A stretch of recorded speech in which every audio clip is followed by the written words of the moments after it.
Unifor cell reproduction. Cell cycle የመጀመሪያው topic ነው. Before dealing with cell cycle, it is important to refresh your memory about cell structure and function, particularly the nucleus, where key processes of all reproduction takes place. መጀመሪያ ስለ cell cycle ከማውራታችን በፊት ስለ cell structure, cell ምን አይነት ነው፣ ምን ስራ ይሰራል የሚለውን ከዚህ በፊት ካለን ዕውቀት ሪፍሬሽ እናደርጋለን እናስታውሳለን። በተለይ ደግሞ የኒውክለስ ስራ ምንድነው? ኒውክለስ በጣም ኪ የሆነ ሮል ነው ያለው። ኪ የሆኑ ፕሮሰሶችን፣ ቁልፍ የሆኑ ፕሮሰሶችን ለምን ለሴል ሪፕሮዳክሽን ሴል እንዲባዛ ቁልፍ የሆነ ሚና ነው የሚጫወተው።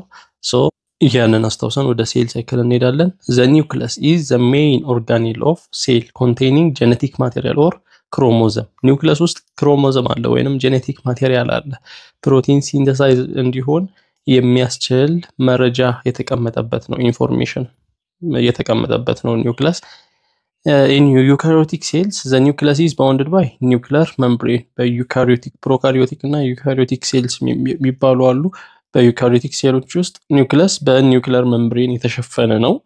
The chromosome is well organized with DNA or genetic material covered by histone or protein cover. ክሮሞዞሙን ደግሞ በመናይበት ጊዜ ክሮሞዞም ምንድነው የሚለውን በደንብ አይተን እናልፋለን። መጀመሪያ ሴል አለ፣ ሶማቲክ ሴል። ሴል ውስጥ ኒውክለስ አለ። እዚህ ጋር የምታዩት ውስጥ ላይ ኒውክለስ አለ እና ስፔሲፊክ የሆነ ፓርቱን እያወጣ ነው የሚሄደው ይመስል። ኒውክለስ ውስጥ ደግሞ እዚህ ጋር እንደምታዩት እንደዚህ አይነት ምልክቶች ያሉት ክሮሞዞምስ ናቸው። ስለዚህ ከዛ አንዱን ክሮሞዞም ወስደን በመንተነተንበት ጊዜ ይሄንን ይመስላል ክሮሞዞም። ክሮሞዞም ደግሞ ይሄ የኤክስ ምልክት ያለው ክሮሞዞም የተዋቀረው ከጥቅልል ነው። እዚህ ጋር እንደምናየው በጣም የተጠቀለለ ኮይል የሆነ ነገር ነው። እሱን ደግሞ ፈተን ስናየው እዛ ላይ ምን አለ፣ በዛ ጥቅልሉ ላይ ወደ ውስጥ የበለጠ ስፔሲፊክ እየገባን ነው እና እነዚህ ስትራክቸሮች አሉ። ዲኤንኤ ስትራክቸር አለው በዛ ጥቅልሉ ውስጥ ተመልከቱ። የዲኤንኤ ስትራክቸር ጂን ስትራክቸር አለው። ስለዚህ ክሮሞዞም ውስጥ ነው ዲኤንኤ ያለው ማለት ነው። ሶ ኒውክለስ ውስጥ ክሮሞዞም አለ። ክሮሞዞሙን ፈተን ስናየው የክሮሞዞም ፓርቶች አሉ። ሴንተሩ እዚህ ጋር ሴንትሮመር ይሄንን ቃል እንጠቀማለን በኋላም። ከዛ ይሄ ጥቅልል ነው። ያንን ጥቅልል ፈተን ስናይ ኒውክሊየስስ አሉ። ከዛ ሂስተንስ አሉ እዚህ ጋር በሂስተን ያለበት ነው። ከዛ ዲኤንኤ ያለ እዚህ ጋር ክሮማቲድስ የሚለው እነዚህ ፓርቶች ይሄ እንደ ኤክስ የሆነው ሁለቱ ኤክስ ክሮማቲድስ ወይንም ሲስተር ክሮማቲድስ ይባላል። እሱንም የምናየው ነው። ሶ ያ ክሮሞዞም በምን የተሸፈነ ነው? በሂስተን። ሂስተን ማለት ፕሮቲን ከቨር ነው። ሶ ዲኤንኤ well organized, the chromosome is well organized with DNA or genetic material። ዲኤንኤ ያለበት ክሮሞዞምን ፈተን ስናየው ይሄ የዲኤንኤ ምልክት ዲኦክሲ ራይቦ ኒውክሊክ አሲድ እንደሆነ እናውቃለን። እና ዲኤንኤ ያለበት በምን የተሸፈነ ነው? ያ እዚህ ጋር እንደምናየው በሂስተን የተሸፈነ ነው። ሂስተንስ ማለት ፕሮቲን ከቨር ነው። አያችሁ ከላይ የፕሮቲን ሽፋን ነው። ሶ በዛ የተሸፈነ እንደሆነ ነው የሚነግረን። The nuclear division is actually arrangement and redistribution of duplicated chromosomes between daughter cells። ኒውክሊየር ዲቪዥን ማለት ዱፕሊኬት የሆኑ ወይንም የተባዙ ክሮሞዞሞች አሉ። እነሱ አሬንጅድ ሲሆኑ ነው ድጋሚ ሪዲስትሪቢዩት ሲሆኑ ድጋሚ ሲሰራጩ ድጋሚ አሬንጅድ ሲሆኑ ነው። The nucleus is a distinct structure covered nearly 25% volume of the nucleus። ኒውክሊየስ የሚባለው ደግሞ የኒውክለሱን 25% ፓርት የሚይዝ ስትራክቸር ነው። ሰብ ኦርጋኔል ነው፣ ሜምብሬን የለውም እና ኢምፖርታንት ሮል አለው። እሱም በፕሮዳክሽን ኦፍ ራይቦዞምስ ኤንድ ሲንተሲስ ኦፍ ፕሮቲን፣ በፕሮቲን ዝግጅትና ራይቦዞሞች ፕሮዲዩስድ እንዲሆኑ ወሳኝ ሚና ይጫወታል። ይሄ ኒውክሊየስ የሚባለው ኒውክለስ ውስጥ ያለው የኒውክለስን 25% የሚይዝ ፓርት አለ፣ ኦርጋኔል አለ፣ ሰብ ኦርጋኔል ነው። ስለዚህ ስለ ሴል ይሄን ያህል ካስታወስን ወደ ሴል ሳይክል መምጣት እንችላለን። A cell cycle is a sequence of events that takes place in the parent cell as a means of distributing genetic materials, thereby forming daughter cells። ሴል ሳይክል ማለት ፓረንት ሴል አለ፣ መጀመሪያ የነበረው ሴል አለ፣ ከዛ ደግሞ አዲስ የሚፈጠር ዳውተር ሴል አለ። እንግዲህ ፓረንት ሲባል ወላጅ ነው፣ ዳውተር ሲባል ልጅ እንደሆነ እናውቃለን። ስለዚህ መጀመሪያ ከነበረው ሴል አዲስ ሴል መፈጠሩ ነው ፓረንት እና ዳውተር ሴል እያለ የሚያወራው። there are two main divisions of cell cycle ሴል ሳይክል በሁለት እንከፍለዋለን። የመጀመሪያውን ኢንተርፌዝ ብለን ከዛ ደግሞ ሴል ዲቪዥን ብለን እንከፍለዋለን።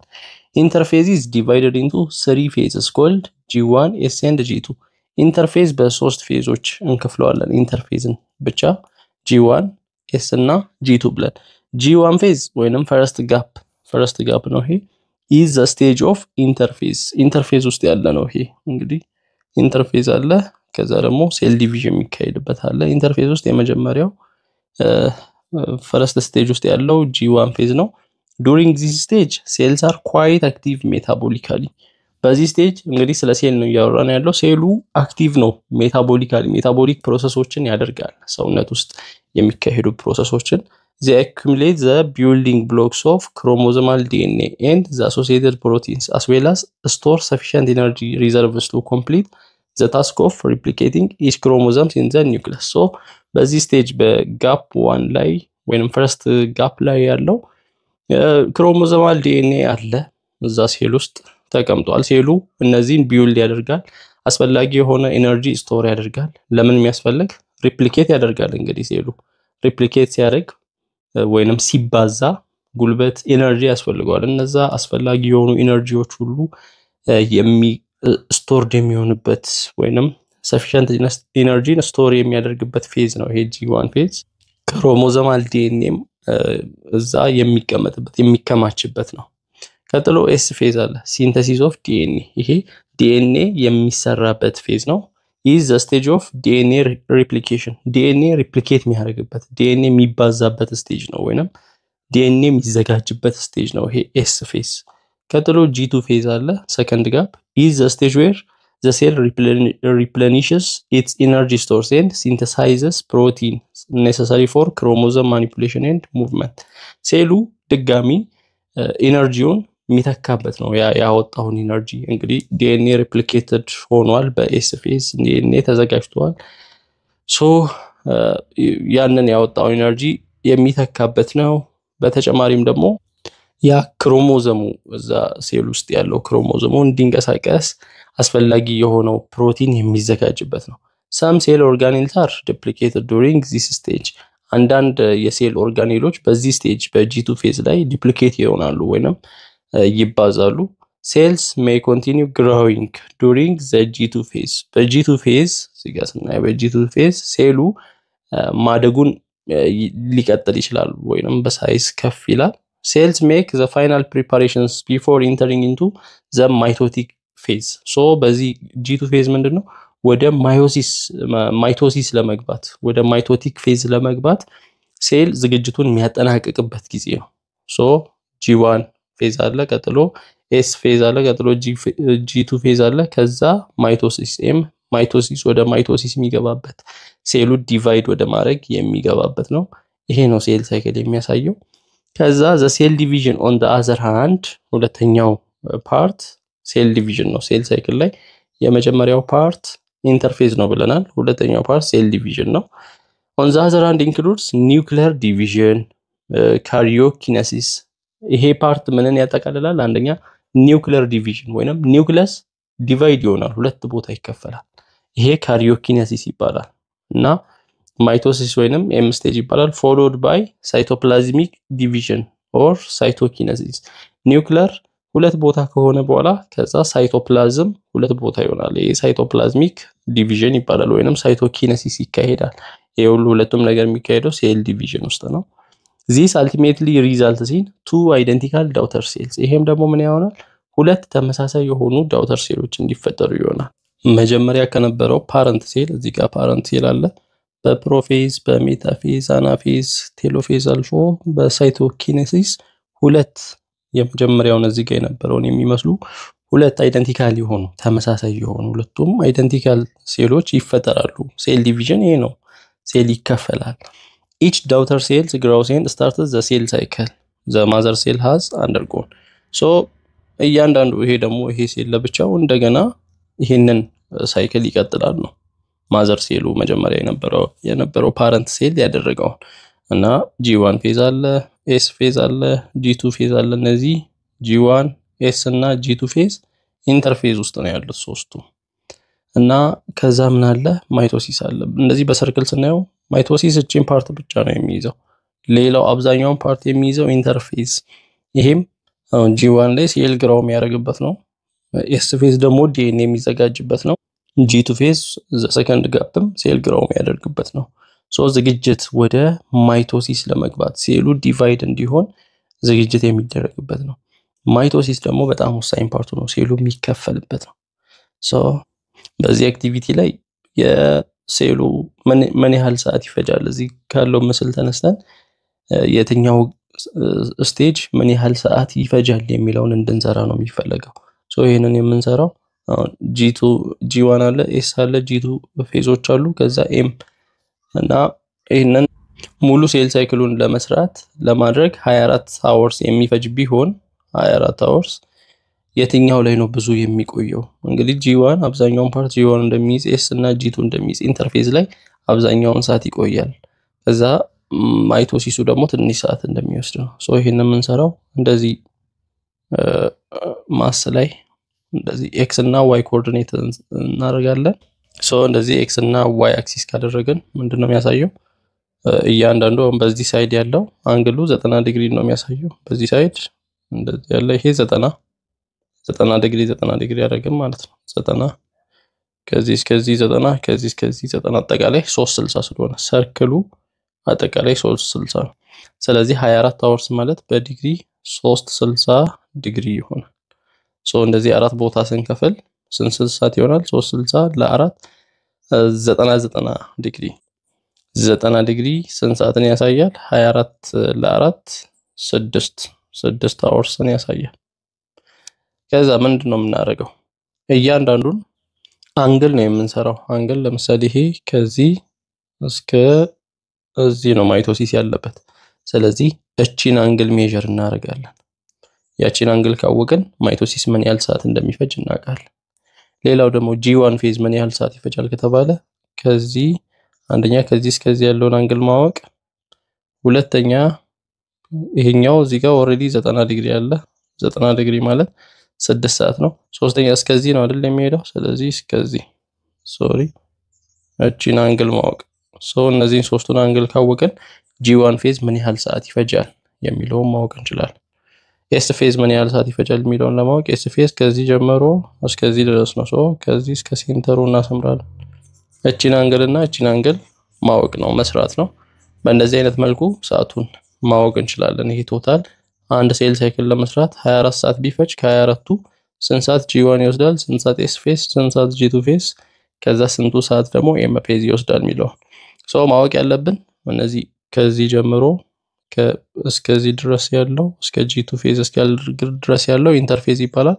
80% ታይም እዛ ላይ ነው የሚፈጀው እዚህ ሜታ ፌዝ ላይ ማለት ማይቶሲስ ላይ 20% ጊዜ ነው እዛ ላይ የሚውለው ሶ ያንን ሜዠር ማድረግ እንችላለን እዚህ ጋር why does a cell spend most of its time in interface ለምንድነው ሴል አብዛኛውን ጊዜውን ኢንተርፌዝ ላይ የሚያጠፋው ብሎ ይጠይቃል ሴል ኢንተርፌዝ ላይ አብዛኛውን ጊዜ የሚያጠፋው መጀመሪያ ግራው ማድረግ አለበት ስለሚያድግ ነው ግራው የሚያደርግበት የተለያዩ አክቲቪቲዎችን የሚደረግበት ራሱን ለማይቶሲስ ስቴጅ የሚያዘጋጅበት ፕሪፔር የሚያደርግበት ጊዜ ላይ ስለሆነ ነው እንዴት ነው ፕሪፔር የሚያደርገው አንደኛ ቢልዲንግ ብሎኩን ወይንም ዲኤንኤው አሰምብልድ ይሆናል ይዘጋጃል ቢልዲንግ ብሎኮቹ እንዲሁም ሌሎች የሚያስፈልጉት ፕሮቲኖች የሚዘጋጁበት ነው completing the task of replicating each chromosome in the nucleus በኒውክሊየስ ውስጥ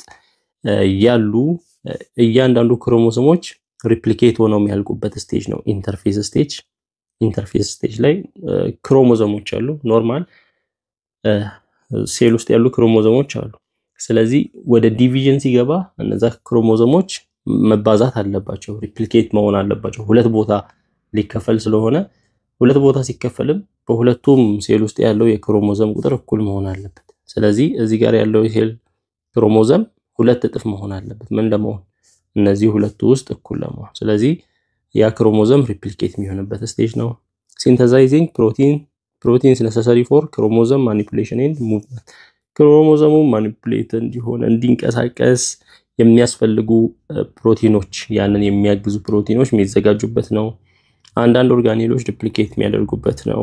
ሶ በዚህ ስቴጅ እነዚህ ነገሮች ስለሚሰሩ ነው የተለያዩ አክቲቪቲዎች ሴሉ ማደግ ስላለበት ራሱን ለሴል ዲቪዥን ማዘጋጀት ስላለበት ነው አብዛኛውን ታይም ኢንተርፌስ የሚወስደው። እና each stage of cell cycle is not static። እያንዳንዱ ስቴጅ የሴል ሳይክል እዚህ ጋር ያሉት ስቴጆች G1 ፌዝ ሆነ S ፌዝ ሆነ G2 ፌዝ ሆነ ማይቶሲስ ስታቲክ አይደለም። የሆነ የቆመ እንዲ የተለየ ምናምን አይደለም። ምን ማለት ነው ይሄ ይላልና የሴል ሳይክል ኮንቲኒየስ ነው፣ ማይቆም ነው። ማይቆም ስታቲክ ማለት የቆመ ነው፣ ማይቆም ነው፣ ቀጣይነት ያለው ነው። ሴል ራሱን ዲቫይድ የሚያደርገው ሁሌ ራሱን ዲቫይድ እያደረገ የሚኖር ነው። ሶ ኮንቲኒየስ ነው። The cell cycle in general and cell division has an internal controlling system that enables it to follow regular pattern. A cell cycle generally ስናይ cell division ደግሞ ስፔሲፊክ አድርገን ስናይ ሴሉ ራሱ ውስጡ ላይ internal controlling system ያለው ነው። ያንን ሬጉላር የሆነ ፓተርን እንዲከተል የሆነ ወጥ የሆነ ፓተርን አለ የሚከተለው። ያንን እንዲከተል የሚያስችለው ውስጣዊ የሆነ የመቆጣጠሪያ ሲስተም ያለው ነው። If such regulatory system fails to work properly, the cell excessively divide. ይሄ የመቆጣጠሪያ ሲስተም ፌል ካደረገ ከተበላሸ ሴሉ ምን ይሆናል? ከመጠን በላይ ዲቫይድ ያደርጋል፣ ራሱን ያባዛል። ከመጠን በላይ መባዛት የሴል መባዛት ይመጣል። and this may be called cell madness። ይሄ የሴል ማድነስ አላስፈላጊ የሆነ ባህሪ ማሳየት ነው። ማድነስ ማለት ትክክል ያልሆነ ነገር እንደዛ ይሆናል ነው መቆጣጠር ካልቻለ ይሄ የሴል ዲቪዥን። ካንሰር will occur as a result of failure of controlling cell divisions። ካንሰር ማለት ይሄ ነው በቃ ሴል ዲቪዥንን መቆጣጠር አለመቻል። ሴል ይባዛል፣ የሴል መባዛትን መቆጣጠር አለመቻል ካንሰር ይባላል። ካንሰር cells do not respond normally to the cell cycle controlling system። የካንሰር ሴሎች ሪስፖንድ አያደርጉም ለሴል ሳይክል ኮንትሮሊንግ ሲስተም ምላሽ አይሰጡም። so they divide in unregulated manner and may invade other tissues of the body። ስለዚህ በጣም ኤክሰሲቭ በሆነ መንገድ ይባዛሉ፣ መቆጣጠሪያው አይሰራም። ስለዚህ ፌል ያደረገ ነው መቆጣጠሪያው። ስለዚህ ሴል ማድነስ ካንሰር ማለት ይሄ ነው።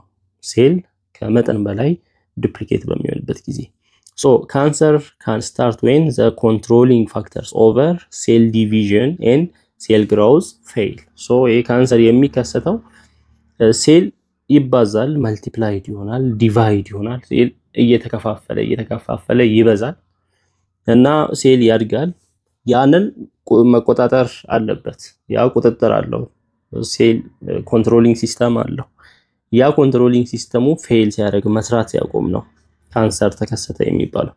Cancer occurs in the absence of growth factors, allowing a cell to divide continuously at very high density at the expense of other normal cells. ካንሰር የሚከሰተው ሴሎች በጣም ከፍተኛ በሆነ መጠን ሲባዙ ነው ወይንም ዲቫይድ ሲያደርጉ። አንድ ሴል እየተከፋፈለ ብዙ ሴል መልቲፕላይ ያደርጋል፣ ይባዛሉ። ሶ በዛ የሚፈጠር ነውና በሌሎች በኖርማል ሴሎች ኤክስፔንስ ወይንም ኖርማል ሴሎች መባዛት ያለባቸው በእነሱ ቦታ ፈንታ እነዚህ ይባዛሉ ነው። ካንሰር ሴልስ can have a number of problems። የካንሰር ሴሎች ብዙ ችግሮችን ያመጣሉ። they might not be able to communicate with healthy cells። ከጤነኛ ሴሎች ጋር ኮሙኒኬት ላያደርጉ ይችላሉ ወይንም ላይግባቡ ይችላሉ። they may not be able to carry out normal cells። ኖርማል ሴሎችን ላይሸከሙ ይችላሉ። they may not securely anchor themselves like other cells do, which can make them more likely to travel somewhere and spread other parts of the body። እና እንደ ሌሎች ሴሎች ምን ያደርጋሉ? ራሳቸውን የሆነ ቦታ ላይ ይጠብቃሉ፣ አንከር ያደርጋሉ። የሆነ ቦታ ላይ ለሆነ ስራ እዛ ቦታ የሚፈልጉበት ቦታ ላይ ይሆናሉ። ይሄኛው ካንሰር ሴል ግን እንደዛ አንከር ስለማያደርግ ራሱን ስለማያደርግ ወደ ማያስፈልግበት ወደ ሰውነት ሌላ ፓርት ሊሰራጭ ሊዛመት ይችላል፣ ስፕሬድ ሊያደርግ ይችላል። ሶ ካንሰር ተሰራጨ ይባላል።